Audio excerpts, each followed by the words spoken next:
Good afternoon, everyone, and welcome to today's webinar on diagnostic ultrasound. I'm Andy Thomas from PhysEquip, and this session today will focus on the assessment of lower limb muscle injuries of the quadriceps, hamstring, and calf complex. So the format will be that Chris and Rob will scan, and then we're going to have a question and answer.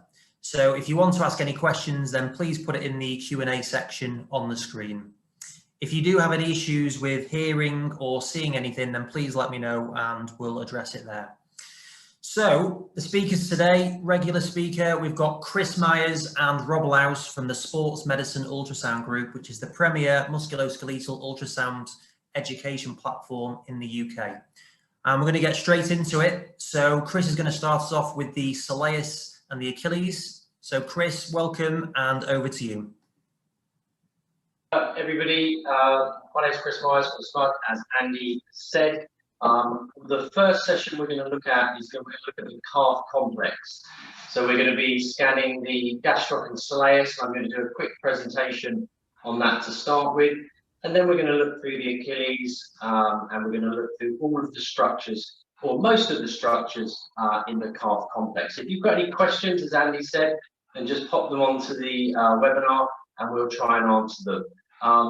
Obviously, with all COVID guidelines in place, we are keeping to them and sticking to them. So if it is a little bit fragmented, it's just that we're putting everything in place for you. So there's been lots of information about gastroc and soleus tears, particularly over the last 2 years. And there's 3 articles that I'll allude to in a minute, particularly by Carlos Pedra and Ramon Balios, who have done a lot of research into ultrasound and particularly soleus tears. But I think these articles have been a bit of a game changer in terms of knowing when ultrasound is useful, and probably just as important when ultrasound is not useful.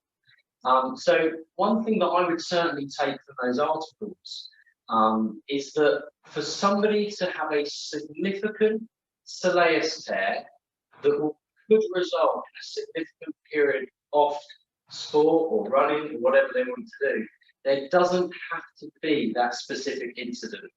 So traditionally, I would have thought that for a really big tear, they'd have had to have been running along and suddenly felt something go.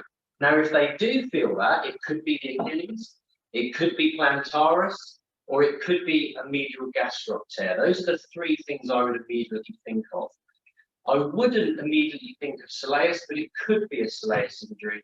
And certainly you can get these combination injuries where they have a soleus tear, a gastroc tear, and even a split of their aponeurosis, or even a partial tear of their Achilles as well. So the first learning point is you don't have to have a specific incident for there to be a soleus tear. However, you would normally have a specific incident if it was a plantaris rupture higher up in the calf, or if it was a medial gastroc tear or lateral gastroc tear, or obviously an Achilles. So that's just something worth bearing in mind.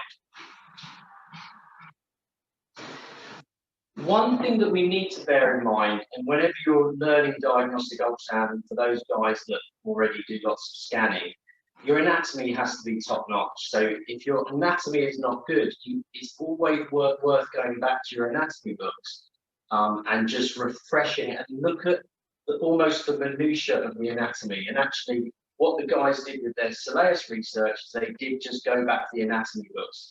And what they realized is that there is an awful lot of variation in the soleus muscle.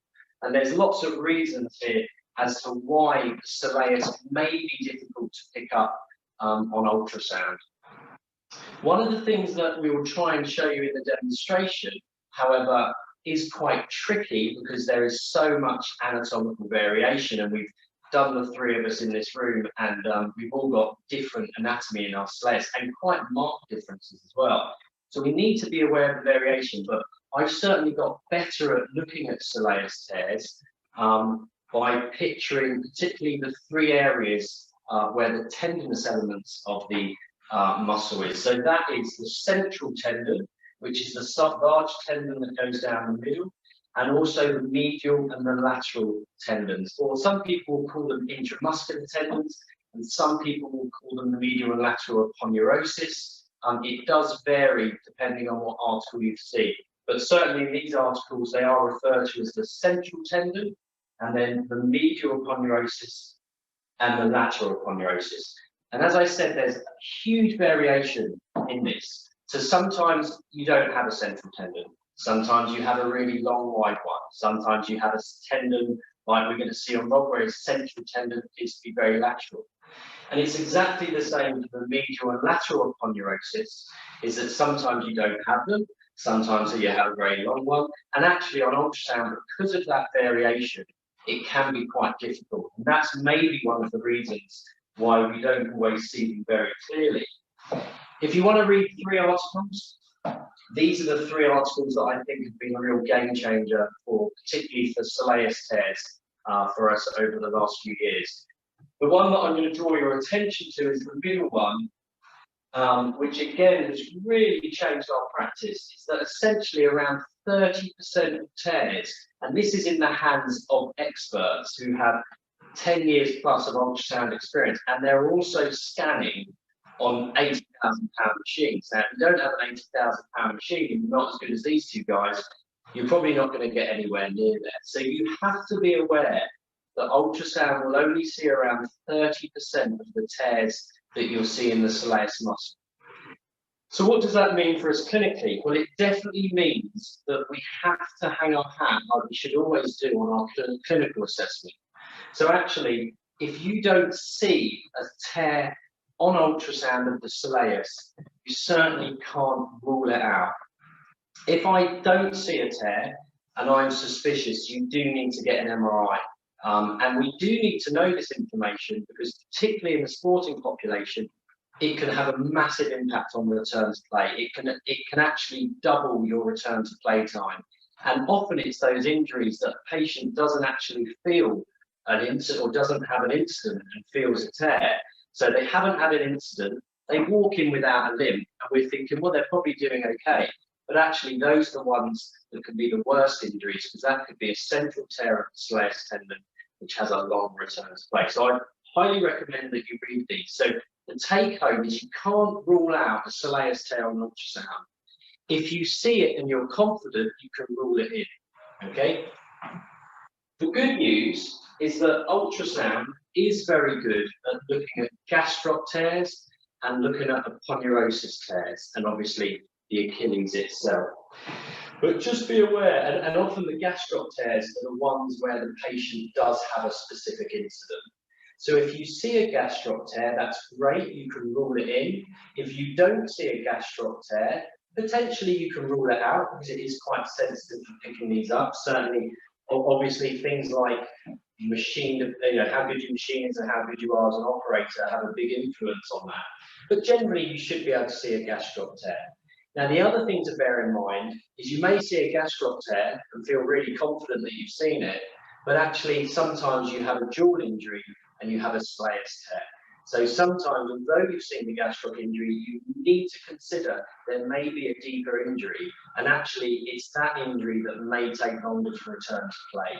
So you just need to bear that one in mind. Now, what we're going to try and get across in the practicals and in this webinar is that it does make a difference regards to the location of the injury. And we'll talk a lot about intramuscular tendons. And certainly when I first started scanning, or certainly when I learned anatomy, I really didn't understand the fact that you could have an intramuscular tendon and aponeurosis. And the way that the anatomy just continues from one portion into another, there certainly isn't that clear junction of an empty junction that goes from tendon to muscle. It's very much a transitional area, and often that tendon can still run all the way through the muscle. We know that if there is a central tendon tear in the soleus, then in this study by Carlos Pedro, who many of you know and have watched, that it's a significantly longer injury time and time off in terms of your return to play. But the issue is, in this study, and I appreciate the numbers are low, only one of these significant injuries out of 9 was actually seen on ultrasound. So we really need to bear this in mind. And there's lots of great information in there, and a lot more information that we're not going to present now about the injuries. But I think those are the key take-home messages. So what we're going to do now is we're going to now just go through a scan. We'll start all the way down at the Achilles. Some of it will be basic, some of it will be a little bit more advanced, and we'll try and find some of these areas, but also have a look at some of the areas around them as well.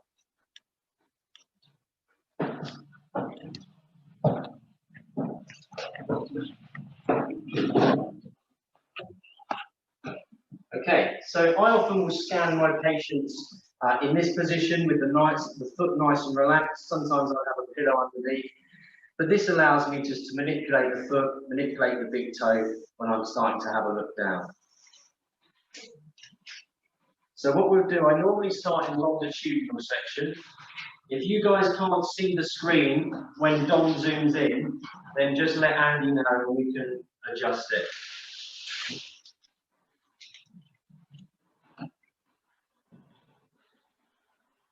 Okay. All right. Okay. Yeah. Okay, so what we can see here, hopefully you can see my button there. Okay, so what we've got here, this is the most distal element. You can see Rob's got a little enthesophyte on the end of his Achilles there. That's very common. That's not anything that I would get too excited about. Just making a few adjustments here so you can see it. Great. Okay, so what we can see here is the calcaneum. Now I look very, very carefully at the shape of the calcaneum. So you can see here that the calcaneum slopes off. Now the term Haglunds gets used wrongly all the time.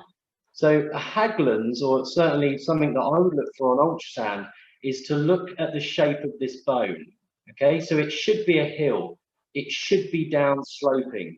If somebody has a Haglunds, then this bone is going to be very, very straight.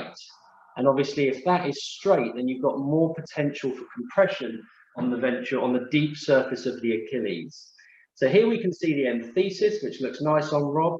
I just want to mention about the pre-Achilles bursa, or the superficial bursa, which we know is a very, very pain-sensitive structure. So people that get studs down the back of their heel, or if an old lady's had a, well, don't have to be an old lady, but somebody's had a shopping trolley put into the back of their heel, these are really painful injuries, and often it's because they've got inflammation of the superficial bursa. Now, if I just take a little bit of pressure off, and I'm just using the gel there to take the pressure off, you can see there's a compressible region just above the Achilles.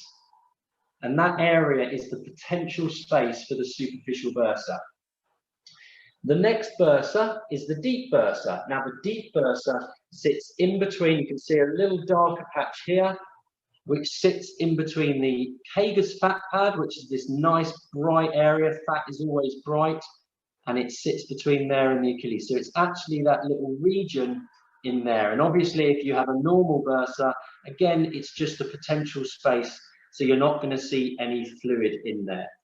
As we go further up, you can see the Achilles. Now, Rob has very nicely run quite a few miles for us yesterday to show that he's got a little bit of thickening, and you can see his tendon looks quite dark. I'll just bring this up a little bit for you. So you can see the internal structure, but there is a small fusiform swelling, and you can certainly see some of these hypoechoric regions within the Achilles. Underneath the Achilles, all of that structure there is Kager's fat pad. If we put his foot into dorsiflexion and we look a bit deeper, you can see there's the talar dome, so this is therefore the talocrural joint, and this is the posterior capsule. If we go a bit lower, this is where we're going to see an os trigonum coming off the talus. If we go back up to the Achilles, you can see Kager's fat pad underneath. If I spin into transverse section, which I suggest is probably the easiest way then to see the soleus muscle coming out from underneath the Achilles tendon. So you can see it's coming out on the medial side, which often is what it does. And then as we follow it up, you can see the Achilles going further, further, further up. and you can see the Achilles really flattens out. I think it's absolutely remarkable how flat the Achilles becomes. You've then got your soleus underneath. Rob needs to do a few more Smith machine seated calf raises, and then you've got the FHL. And if we just wiggle the toe a little bit, you can wiggle your toe, Rob, you can see FHL there very nicely. Really big muscle. I'm sure we should be doing a bit more with that from a rehab point of view. So there's soleus and there's your Achilles. As we go further up, so if we have a look at that in long section, actually, you can see really nicely, you can see the thin layer of the Achilles. If I move into plantar flexion, dorsiflexion, you can see soleus gliding on FHL. FHL has got this nice intramuscular tendon. If you just wiggle your toe again for us, Rob, which is just up here.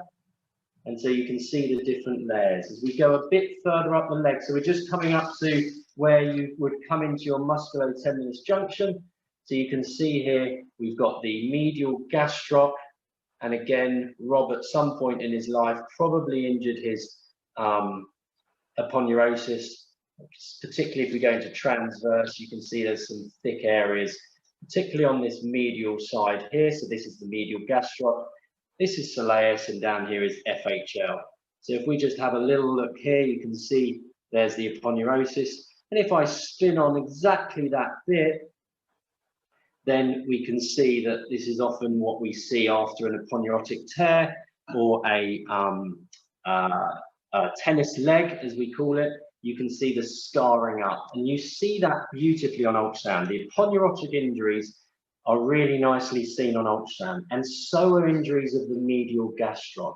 It's really important, if any of you have read, which hopefully you have, is read Carlos Pedrek's new article on gastroc injuries and gastroc and aponeurotic and tendon injuries. It's really important, if there is an injury, to see two things. How wide is the injury? So you actually need to assess the aponeurosis in transverse section, but also, if you look at it in long section, have you still got that nice synergistic movement between the soleus below and the gastroc above?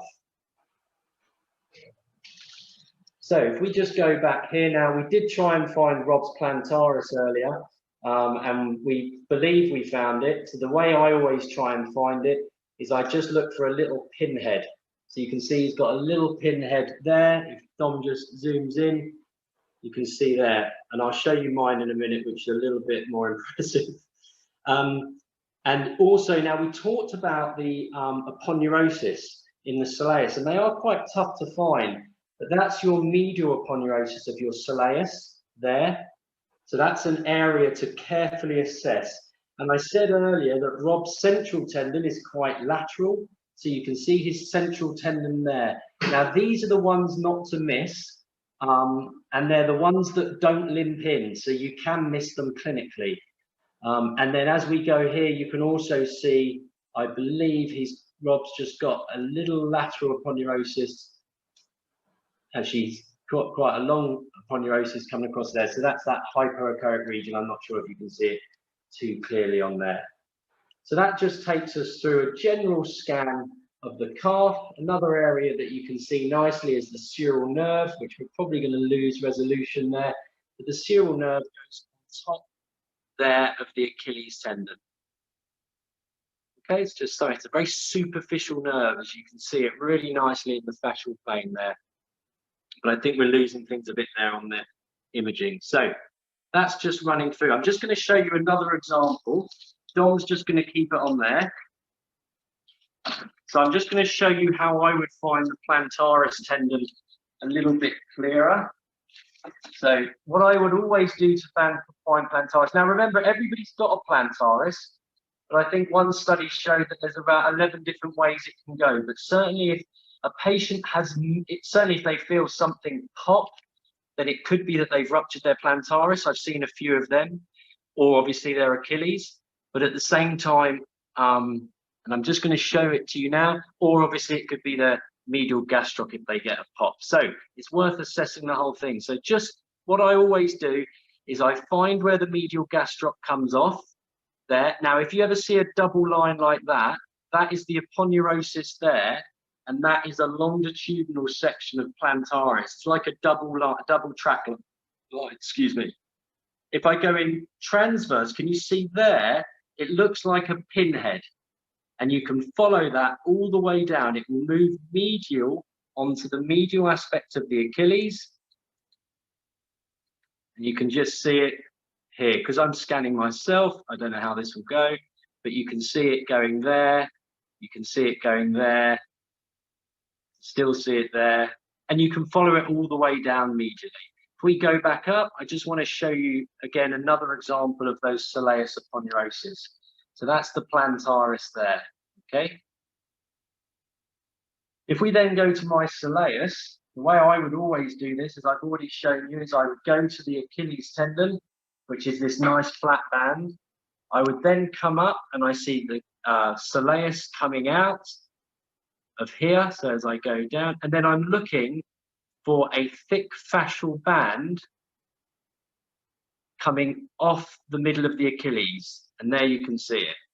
So that there is my central tendon coming off the soleus. If I go up a little bit higher, there you can see that tracking down there. Sometimes you get a little bit of artifact from there. I'm just going to see if I can get that a bit clearer for you. Always odd scanning yourself.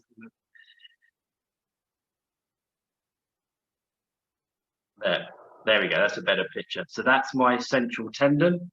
Okay, if I go laterally, that's my lateral aponeurosis coming off here of my soleus, and then medial, when we were doing it earlier there, and there I've got quite a long medial aponeurosis of my soleus. So you must be able to identify them. It's not clear on everybody, so don't blame yourself if you can't find them. Sometimes the central tendon is just a little short blob. Just go back to this transverse.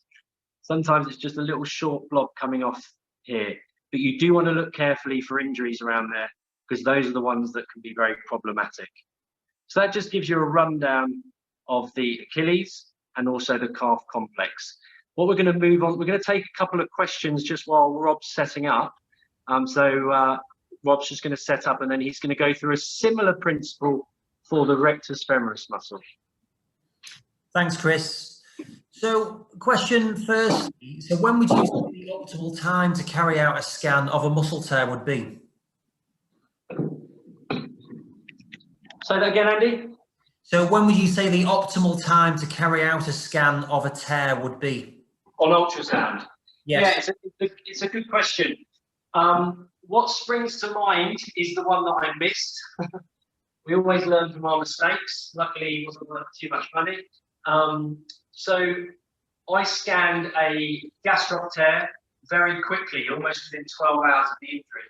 And there was no significant injury. I really couldn't see much at all. I saw them 2 days later, and there was quite a significant injury. So you should always be very careful scanning in those first 48 hours, because I think you can you could potentially miss them. So we get lots of clients to the clinic saying, oh, I tore my calf, or I tore my quad yesterday, or even if this is one thing to definitely be aware of. If a footballer comes up to you at half time, you just bought a fancy handheld machine and you whack it out, and you put your ultrasound on there and you go, yeah, it looks okay, you could easily miss a significant injury and make yourself look a bit silly.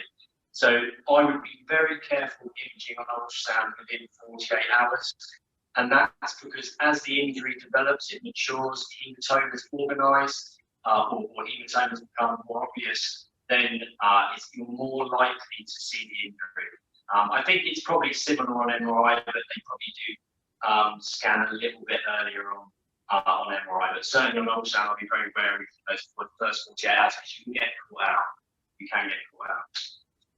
Okay, another question come through. Do you know the sensitivity and specificity of ultrasound scanning versus MRI on soleus tears? The best way to answer that is that one of the 3 papers that I suggested goes through that in great detail. But the learning point for me is on MRI, it's very sensitive, but on ultrasound, it's definitely less so, to the point that only 3 out of 10 roughly are going to be seen on ultrasound. The point I want to make is the MRI is gold standard, and knowing that we miss quite a few on the ultrasound with soleus involvement, if you have a chance on MRI, it's definitely your choice of imaging, regardless of the the statistics behind it, because you missed them. And so diagnostically, if you have a choice, MRI. That's the simple answer. Okay, thank you. And one last one before we move on. So one participant is saying that most of their scans are several weeks or months into the injury. What do you think the chances to identify tears are at that stage?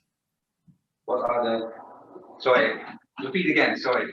So if someone's scanning several weeks or months into the injury, what do you think the chances are of identifying the tear then? That depends very much. I've done ultrasound scanning a lot. If you just go away from specific soleus, but just any muscle or intramuscular injury, the healing of those structures varies quite a lot. And we all have sort of a generalized idea, but in practice it can vary a lot. Not just how long it takes for structural healing, but also the process that it goes through. So what we sometimes see is a healing pattern that it starts to show that the structure is healing, and it plateaus for quite a few weeks, nothing changes, and then it picks up again, either fibrosis or just degeneration. The end result can also be quite variable. You can either have a stiff fibrotic scar, sometimes the opposite, very non-healed tissue that either has a cystic formation, or sometimes it looks almost like it's has a good quality in terms of flexibility and movement in its tendon as it replaces. So there's a huge variation. So the value of scanning it in the process of its healing is for the clinician to get information about the structural healing. And we all know that we have structure, function, and symptoms, and we all do our best in the clinic to test those things with our clinical tests. That is just not good enough to get a good overview. So we can test its function in clinic, but to see what the structure behind it is doing, an ultrasound or an MRI will help to put the two together. Now, in a high-performance sports person, that is very important because you need to have as much information because you don't want that structure to fail under the demand of that sporter. So the higher the demand, the more important it is to put the function and structure together. And ultrasound is just part of the image workup you can do to get structural information. There's still a lot of research that hasn't really got to the bottom of it. We always try to look at one or the other, the function or the structure. But it's the combination that we should really look at to get the value of. So, great, thank you for that. Okay, so now we'll move on to the quadriceps. So Rob, over to you. Yeah. I like to narrow it down when we do scanning to the rec-fem, the proximal rec-fem, the indirect and direct tendons. I just want to talk to you about a few general things that we've noticed over the last years. Again, when Chris and I are teaching, we usually do it from a clinical perspective, and it's always important to start thinking what you do with the imaging. The imaging is no more than gathering information about anatomical structures and the changes within. So what I put this slide up for is if you get close to joints, as we're going to do with the proximal rec-fem, but it is equally important for the back of the knee, for the distal hamstrings, and the shoulder. As soon as you get close to a joint, I think we have to appreciate that we can't differentiate structures as much anymore. What starts as an intra-articular problem or changes blends in with the structures around it. Now, to give you an example, if you have a capsule around a joint and sometimes a labrum or meniscus, that capsule might stick and interact with the tendons that are attached to it. So you really have to see it as a spectrum, as an interconnected chain from an intra-articular to the surrounding distal margin of the joints to then the attachments that come with it. So that explains why sometimes around the proximal thigh we get an injury that comes into clinic and it might mimic a joint problem, whereas it actually turns out to be a muscular problem. Around the hip, there are quite a few tendons that are actually connecting to the capsule. So if that tendon is involved in the injury, it might start pulling on the capsule, but equally the other way around. In other words, we get a very confusing mixture in clinic about tests that show that there might be something in the joint, while actually we also might have to look at the tendon. So it's there, and there are difficult injuries to treat, that ultrasound and the MRI can help quite a lot. MRI, of course, for the intra-articular scenario, but the ultrasound can add and work up to the peripheral margins. So what we then do with the rectus fem is that traditionally we look at the direct tendon, and we could look at that with ultrasound and we could really clearly define an injury in there. what the advantages of technology has done with ultrasound is we can now also see the indirect tendon quite well with ultrasound, and by being able to assess it, get more an appreciation of the interaction with and close relation to the capsule.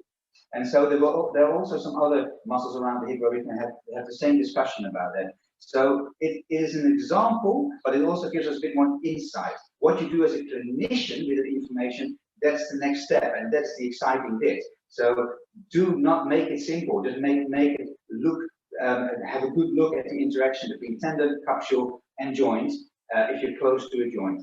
So briefly, if we go to the rec fan, and we're going to start normally about a third up from the knee, and we identify the four compartments of the thigh. So we do the vastus medialis, vastus lateralis, vastus intermedius, and the rec fem. So once you have identified those four compartments, then you can start tracing the rec fem centrally and all the way up to the proximal attachment. So what you look for as your landmark is that intramuscular tendon or the indirect tendon that sits in a cross section of the rec fem in the muscle. Once you have your eye on it, you can trace it proximal. Now, the direct tendon forms from the anterior fascia, so it gets thickened, sits there on the top, and it will stay there. The indirect tendon will start to come close to it, and it starts to blend together until close to the attachment they separate to their own attachment. So here are a few of these pictures to visualize that. There's some great articles that will tell you exactly what you can do with it. There's some great articles that also tell you everything that can go wrong with it. So it's an important part of assessing the proximal thigh. What I wanted to show you is again how there has been some research to try and peel the information about these structures and carefully see what is connected to what. Most of the time it's done by surgeons because they want to know where the incision can be. Do they need to do a capsular repair, or what do they need to do with the techniques? So there is this argument about the third head of the rec femoris.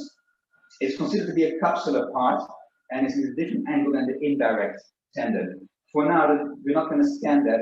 Think of it more as part of the capsule, but again, interacts closely with the rectus femoris. But there's some lovely papers, and they found this structure consistently.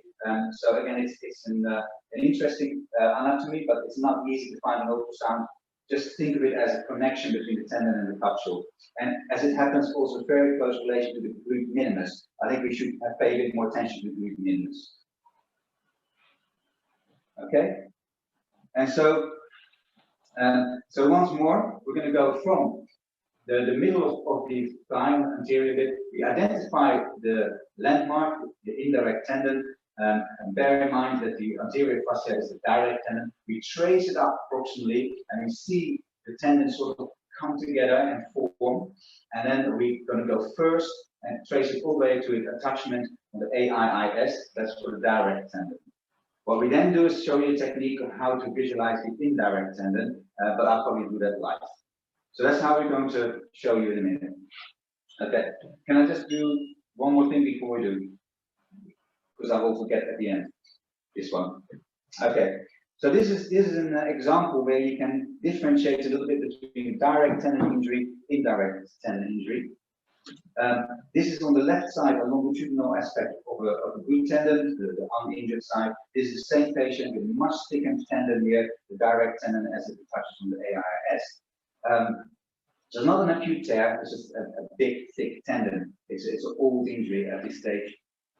If I then do the indirect tendon, first on the healthy side, this is the indirect tendon, and it's a bit oblique, that's why it's black, but I've left it like that, so I'm optimizing where it comes together to the direct tendon in cross section. If we look at the opposite side, where the injury is, we again see a nice pristine looking indirect tendon with a capsule below it, and we see a thickened direct tendon. So what we now know then is that the indirect tendon is actually intact and not really affected. The capsule looks good, but the direct tendon is, as an isolated injury, is visible in this cross section. There's a direct tendinopathy, but without any involvement of the other structures. And again, that's quite a good thing to know, because it can become quite complex when they all are involved. Okay, let's go and do some scanning. Let's see if we can show you some ways to visualize this. If you have any questions, let us know. I hope it's clear on the machine, so let's try. Okay.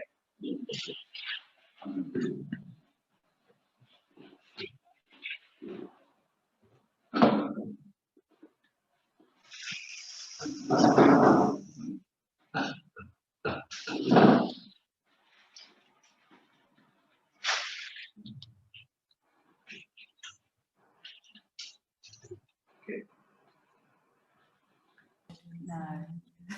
It's impressive quads there. Well done. Thank you, Andy. Yeah, he didn't even shave for the occasion.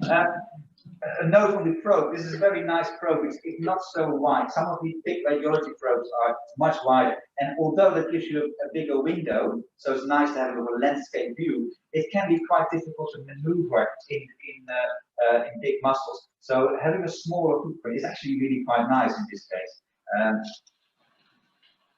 Okay.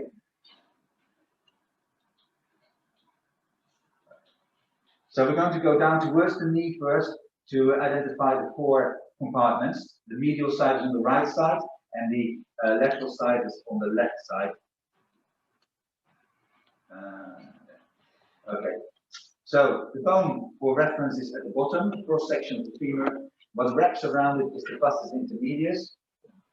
What sits on top is the rectus fen, and if that is the rectus fen in the center, then on the medial side there should be another compartment, which is the vastus medialis. One way to make the fascial borders clearer is simply probe. So you can see if you push down with the probe how the different compartments move slightly differently. So the fascial plane is actually just there.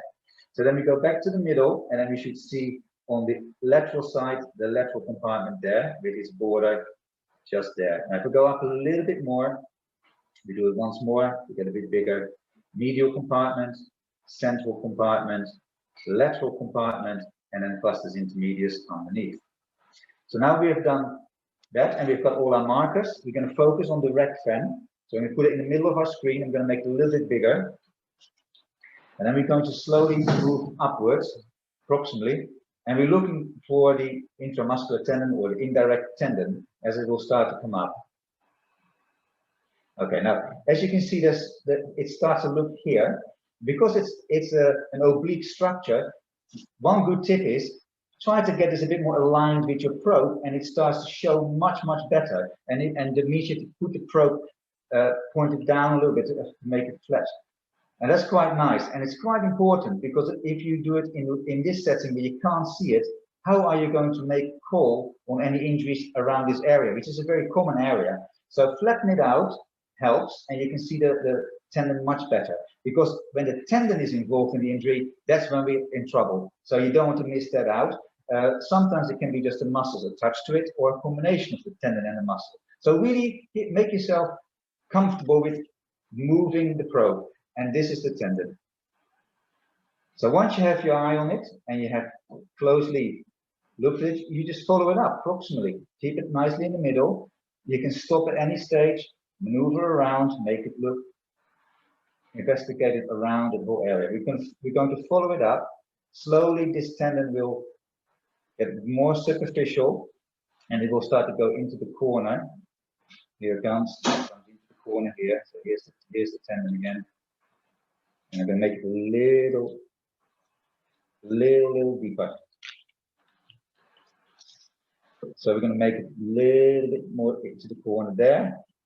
So where I was coming from was here, and as we go more proximal, it starts to sit in the corner. There's still the muscle next to it, but it now becomes more superficial, and it sits in the corner. Now we're going to follow it all the way through. So now it's nicely formed, and then we're going to continue.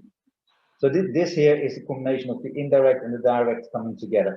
Now here, we have to just point out that you get this black shadow underneath it.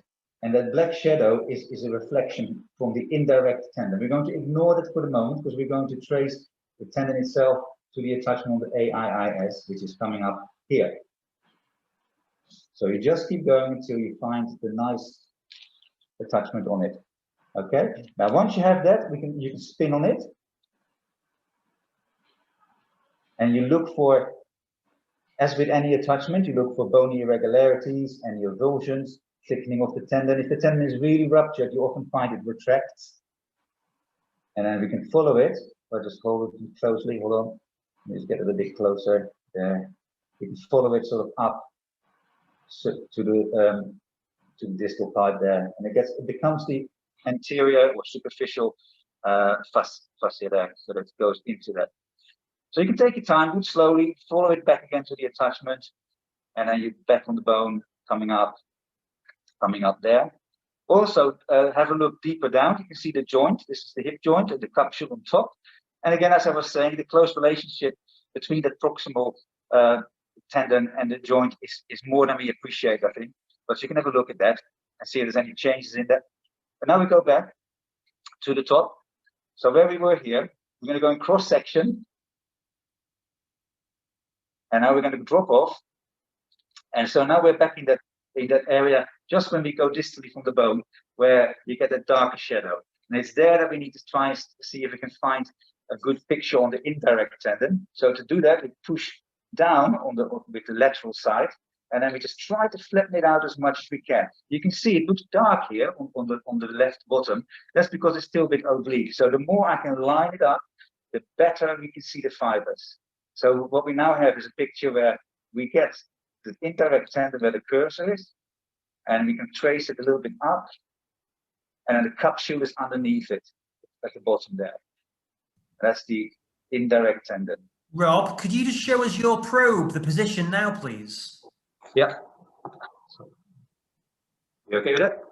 So if I just don't look on the screen, but show you how to change the probe position, you go from here, and if you could see what I'm doing with the lateral side of the probe, I need to push it in a little bit, and then slide it lateral as well, and then adjust it a little bit to get the optimum picture on that. So it is really a matter of pushing that lateral side in and then lateral as well.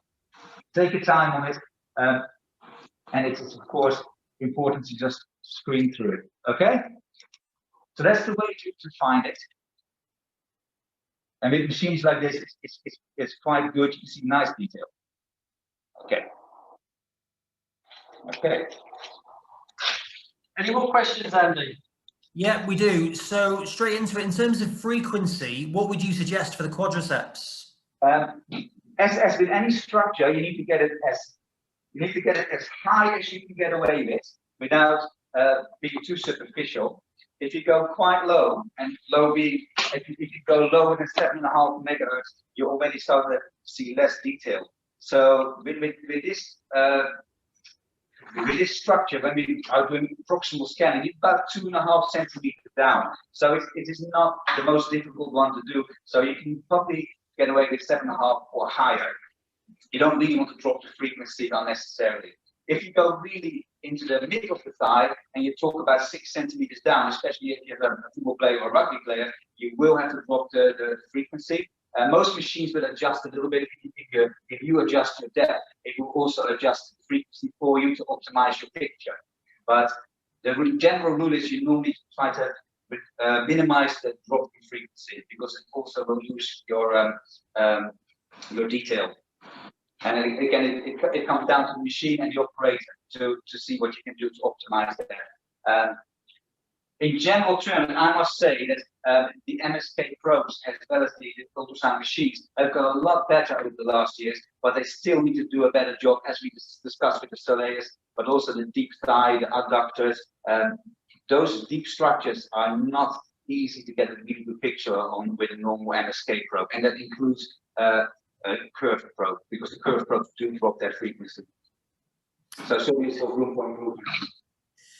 And what is the muscle superficial to the rec fem as you track proximally? What's the muscle superficial? Depends rate of what you want. Probably TFL, Yeah, but it depends. Yeah. If not, it could be sartorius coming around, but probably TFL. Yeah, depends what kind of level we're talking. Yeah, okay. Any other questions, Andy, or do you want us to go on to the hamstring? We'll ask one more as well. So how important is the location of the muscle tear? How important is the location? I think that's the whole point really of what we're trying to get across today, is that it is really important. And every muscle injury is slightly different, whether it involves the tendon, whether it's purely myofascial, whether there's a combination of the tendon plus the muscle. And then what Rob's really getting at there with the indirect head of rec fem is actually the relationship to the capsule and the joint itself. And I think across the board, we very much oversimplify injuries. And so I think it's very important that we go back to the anatomy and we have a look at it in really looking at the minutiae detail. And when we talk about something being a tear of the rec fem, we need to do much better than that. We need to know, does it involve the anterior fascia, which is the direct head of rec fem? Does it involve the central tendon or the indirect head, which goes onto the acetabulum? Does it involve just the muscles? Which part of the muscle does it involve? Does it involve the intramuscular fascia? So I think we have to be very, cautious of oversimplifying our diagnosis. Now, for those that don't image or maybe think that imaging gives not too much detail, but maybe doesn't give us relevant information, well, there is an argument for that. But I think if we could start with a really good comprehensive diagnosis, i.e. we start with as much information as we can about that injury, then it will start to make sense. And if you think that you've got a rec fem tear, well, actually, why have you got a positive Fabers? Why have you got a positive femoral anterior impingement test as well as that?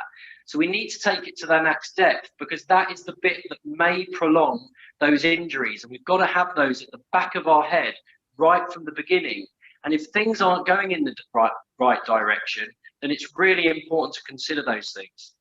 I want to add to that as well. A very simple example, when we see loads of studies for mid-Achilles tendinopathy, and then if you realize and appreciate that the variation in the distal soleus, where does the first fiber of the soleus start, can vary a lot.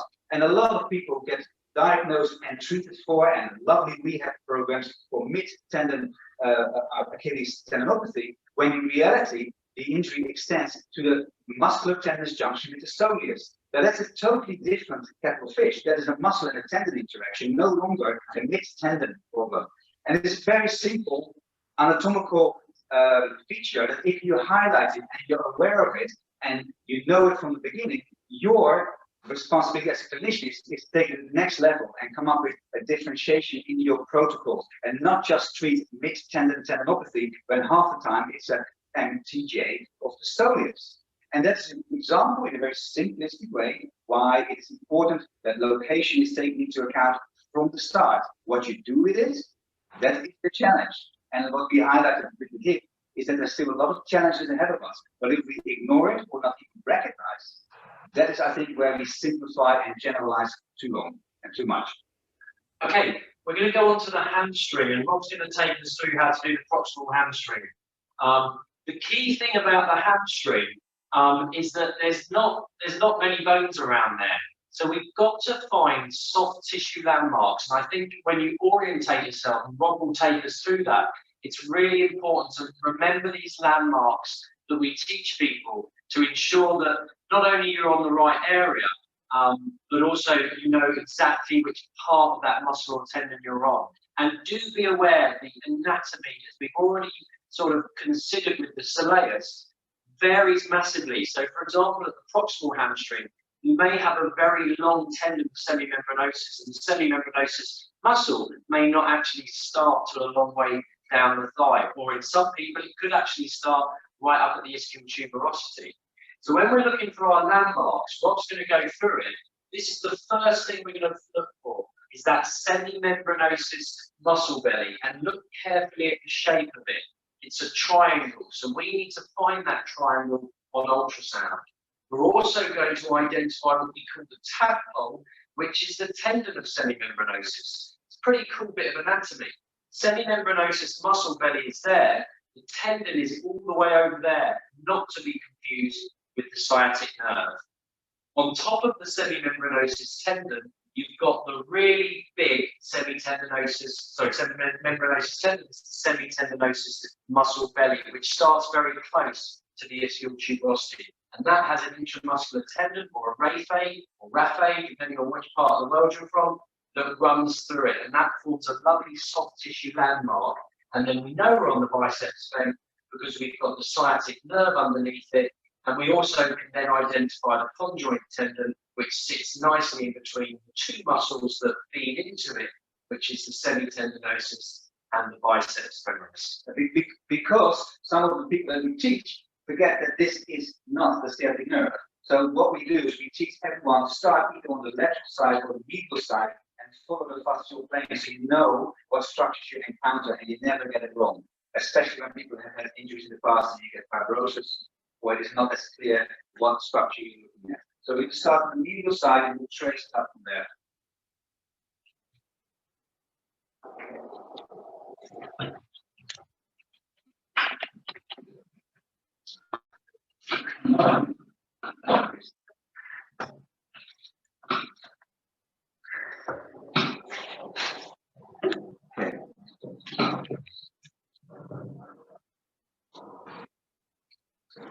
Okay, so to start, we were looking for those landmarks, which is basically just below the crease of your buttock. So we're going to start there. Medial is on the right side of the picture. I'm going to make it slightly brighter, if that's okay. Is that still, yeah. Okay, so we're somewhere. We're not sure yet. So we're going to go a little bit medial. And we're going to follow what is the fascial plane here. And as we go medially, you can see the pointy bit here of that compartment. So everything further medial is adductor, this is adductor magnus, and this is its little tendon here in the corner as a little landmark. Now, if we are in the medial compartment and we don't see yet that triangle area where the semimembranosus muscle is, all we need to do is go distally and expect and basically confirm, hopefully, that that is where the semimembranosus then starts its muscle belly and it starts to come out there. So if I go back proximal, you can see this disappear. Distally, it comes out. Probing, pushing your probe down a bit helps a little bit. You can see how these two compartments are definitely some different muscle bellies. So you start here, that is just one compartment, and then come up here and you can see the semimembranosus lovely sort of forming its muscle belly. So we've confirmed that and we know exactly where we are, and we follow the fascial plane back to the center. There we go. And then here's the little tadpole that we spoke about. That is the tendon of the semimembranosus. Again, pushing a little bit helps. Trying to keep the fascia parallel to your probe. If you do it more diagonally or angle it wrong, you might not see it at all. It just disappears in the fascial tissue. So angle your probe properly and try to get that fascial plane nice and flat. Okay. Then we continue, fascial plane, and then we see a big nodule there. That is the next one, is the sciatic nerve. And if that's the case, then we normally have a good view on the biceps and the semitendinosus tendon, the conjoint tendon there on top. There it is. And then if we can follow it further to the lateral side, we see the end of that compartment, which is then basically the end of the biceps, which is all here, the long head of the biceps. So we've got all those structures now confirmed. Conjoint tendon, sciatic nerve, and here on the far end sits the semimembranosus. As Chris was saying, here you've got the rapha in the semitendinosus. So again, helps us nicely to confirm and identify the semitendinosus if we hadn't already confirmed that. So once you have seen all those structures, you can individually follow them. And we can try to do that going upwards. We can try to do it down. You can take the sciatic nerve and follow it. For now, what we're going to do is we're going to try and see if we can follow structures proximally. That is sometimes quite hard work because A, to visualize all those structures together, and B, to really angle it so you can follow it till its insertion. So here we see the conjoint tendon. I like to see where the semitendinosus tendon is on the inside, on the medial side. There it is. And now we're going to go proximally. Now the tendons should start to move slowly together. So it's getting closer together, and the semimembranosus will be deeper to the conjoint tendon. There they are. And they're getting closer. Now we're getting very close to the attachments. I have to work hard. That gets a little difficult to see now. In no man's land, there they are just under each other there. And if I continue, we're hitting the bone. Now, The way I'm hitting the bone at the moment is quite oblique, so we can try to flatten out the curve, and then we can see the tendon attachments a bit better on top. And then if you go a bit lateral to that, you see the sciatic nerve in the fascial plane and the radius femoris underneath it for your reference. And then here again, we are at the attachment of the hamstring. So when we then spin on it, we see on the lateral side a nice thick tendon. There, hold on. This is the medial side. So there's a muscle belly and then a very short tendon. That's the conjoint tendon. And if it goes slightly more lateral, then it becomes more of a thick, not a great picture, yeah, there, a thick tendon, which is more the semimembranosus. So they're sitting quite close, of course, to each other, but that's how you can differentiate them. The conjoint tendon has a little muscle belly next to it.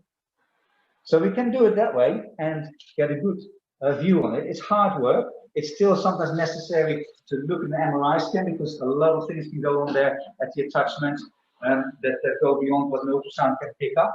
But it's certainly worth having a good initial look to see if there's anything wrong with the tendons. So that's how you do it. You identify the structures first, and then you can trace them up or down or pick any interesting structure to follow. It works quite well with, like I said, the small probes. Some big probes can be quite hard because it's really difficult to get your position right. Okay.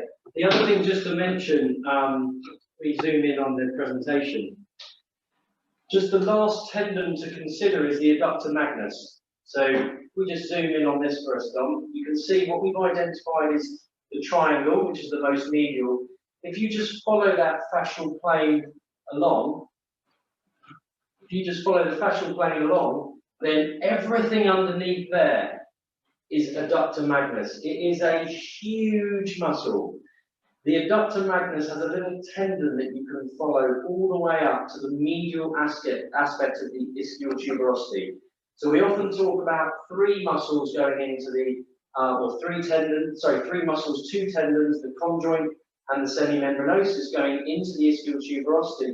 But don't forget, most medially, we also have the adductor magnus attachment that also goes into the ischial tuberosity. And it's tricky, and you definitely go into areas you don't necessarily want to go into, but you do end up finding that onto the medial aspect of the ischial tuberosity. Cool. Okay, thank you for that. So, have you ever found that a pillow under the front of the pelvis of the patient useful to assess that muscle complex? Pillow under the front of the patient, has that made it easier? Yeah, pelvis. To put them into a bit of hip flexion, yeah, that might be a good idea. I think with any essentially, if you're happy with the image that you get, you don't need to do anything like that. If you're struggling, that may be something that you want to try and improve your image quality. But there's no doubt that operator, but also the quality of the machine, it's always worth dropping your frequency for the proximal hamstrings. You can also use a curvy linear probe, or you can also get the virtual convex on some machines that can help with that. But in terms of position for the patient, as long as they are comfortable, you're comfortable. I've scanned them on their side with the 90-degree flexion in the hip. Again, just depends what angle you need to get that information, and as long as the patient is comfortable with it as well. Cool. Yeah, we also had a comment from the previous scan saying that they cross the leg, they scan over 1 foot over the other foot to optimize the picture of the indirect tendon. Yeah, so that is an absolutely reasonable way to do it. It's how I started to do it.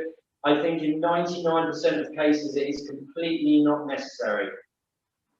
You've just got to, as Rob rightly said, you end up over here.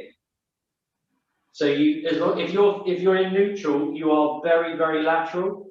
If you put your leg across, which is absolutely fine to do, then you're going to be less lateral. You can get a good image. But again, it's personal preference, and for that patient that you're struggling to get that image on, then you may need to use it. But I certainly from my own experience, I do scan this area a lot, as Rob does, and we generally can find it just in a supine position. I've discussed this with some of the people who made the articles that we all read, and they said it doesn't really matter as long as you can indeed get to where you want to go. Sometimes when you cross the leg, it gets much tighter, and it's not as easy to get a good probe position for yourself. So vary it, find out what works best, and sometimes what patient works well with that technique. But there's no set way to do it. Okay, just a closing question for you both. You've both touched on this, but how good would you say that ultrasound is at monitoring and guiding return to play? I mean, we might need another hour for that one. I think the principle is your clinical assessment is still going to be your most important thing. I always say you hang your hat on the clinical assessment. However, things like soleus tears, they can jump, they can jog, they can do everything you want them to do in the clinic.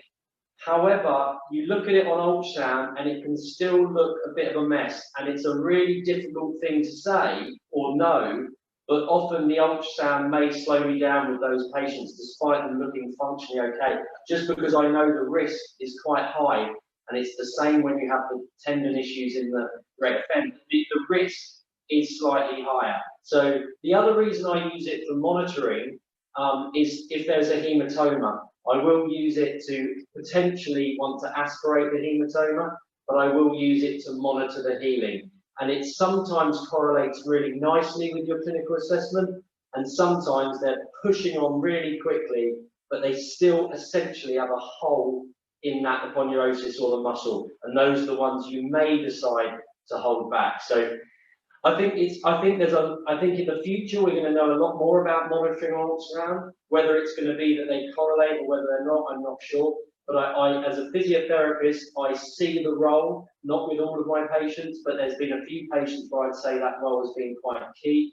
And it's also very useful for getting the patient to understand the healing and what stage they're at, which can either help to push them on and reassure them or hold them back. I'd like to add to that, if you have a high performance patient with a high level, that was a probe, yeah. with a high level, if you have a high level performance patient, they need to be maybe monitored a bit better, meaning it's the information that you gather and then what you do as the clinician there to combine it. If you don't look for the information, you assume. And if it's a high level performer, it might make quite a bit of difference. If it's someone who just walks the dog twice a day for 10 minutes, they might get away with a lot more, and we never really worry about the difference between the structure and the function. But those high performers, you may want to know what that structure is, because it might give you a slightly risk assessment, as Chris is saying, or not. But not having that information never gets you any closer to understand why some of them might not behave the way you think. It's just we're constantly having to evaluate what we do with our information, but it has to start with a diagnostic information gathering and build up everything around it. And your clinical skills, most of the time when people say, do we need to image? We always throw it back and say, do we need to do clinical tests? They can be as blunt, non-specific, or generalized as anything else. Yet we often guide ourselves by those and not by the imaging. And the imaging on their own may not give it. You really need to combine it, but just don't throw it out. Mix it up and use it to your best ability. And that's always going to be a challenge. So the future, I think, is that we get more information and that we more blend it together and we get better as a clinician with our tests and functional tests and our rehab programs specifically for that injury and for that patient's demands, as well as the imaging shows us much more detail to differentiate further and understand why some of the injuries that we think we know what happens, we might have to change our mind about. And I'm always surprised about the Achilles tendon, a big structure, how over the years we're still looking for answers. And so it's a constant journey. And the hamstring has been for 20 years as I've been following with ultrasound, not any different. I think it's more exciting. Don't be immediately discouraged by thinking everything has to be explained. If everything is explained in your mind, you generalize it and you're not looking for, you're not curious enough as a clinician. Okay, great. Very last question. Can you recommend any muscle architecture anatomy resources? The best way of learning anatomy is to start scanning. I think that's really good. But there's so many good anatomy reviews out there. But when I started, a lot of research was done by combining surgical with MRI, ultrasound, and sometimes some cadaver specimens. So if you have interest in getting to the nitty-gritty, then those type of research papers are really good. They're usually done for surgical purposes, but more and more also for ultrasound, like Carlos and his colleagues in Spain, they do really sport-specific research, but they do put the imaging together with the anatomy and the function. So there's a lot that you can pick up from the internet. Cross-sectional anatomy, when I taught it myself, MRI cross-sections are very good because we're looking often at cross-sections. So having a cross-sectional image in your head of what you look at is a good starting point, and MRI is really good for that. I agree. I think cadaveric anatomy slides are really good, and there's lots of articles that they correlate that into the ultrasound. But again, when you look, I think the medial deltoid is a really good example of where actually, if you look at it in real life, it's just one big mash or mesh. But actually, what we've done from an anatomy point of view for learning and for understanding is we've simplified them into these different bands that are partly made up, and there's some great articles out there on that. But anyway, I think we've been going on a little bit over an hour, Andy, so if there isn't any burning questions, people can get more information. All of our courses are still on. Who knows what's going to happen in a few months, but our website is ultrasoundtraining.co.uk. So have a look at the different courses. If you go to the resources section on there, there's lots of information there about lots of different things, different machines, etc. And we've just also got a smug YouTube channel, and that's what we've been doing today. Earlier on, it's filming a 2-minute video series. So just 2 minutes of each area with lots of landmarks, and hopefully those videos are just a representation of how we teach on our courses. Cool. Anything else, Andy, or should we leave it at that? No, I think that's everything from our side. We just want to mention a couple of things that we've got coming up. So firstly, thanks to Chris and Rob for their time on that. That was really, really interesting. So if anyone is looking at products, we can support with that. So we've got one which is on Thursday next week. If you're looking for a system, we can talk you through that. And then we've also got one with hopefully Rob and Chris again, and we're going to be looking at the upper limb. So basically keep posted, look on all of our social media at PhysEquip. We will send you a follow-up email on this with some feedback. So we'd love to get that from you. But other than that, thank you very much for joining. Big thank you to Chris and Rob, and we'll see you all soon. Thanks for having us. Thank you.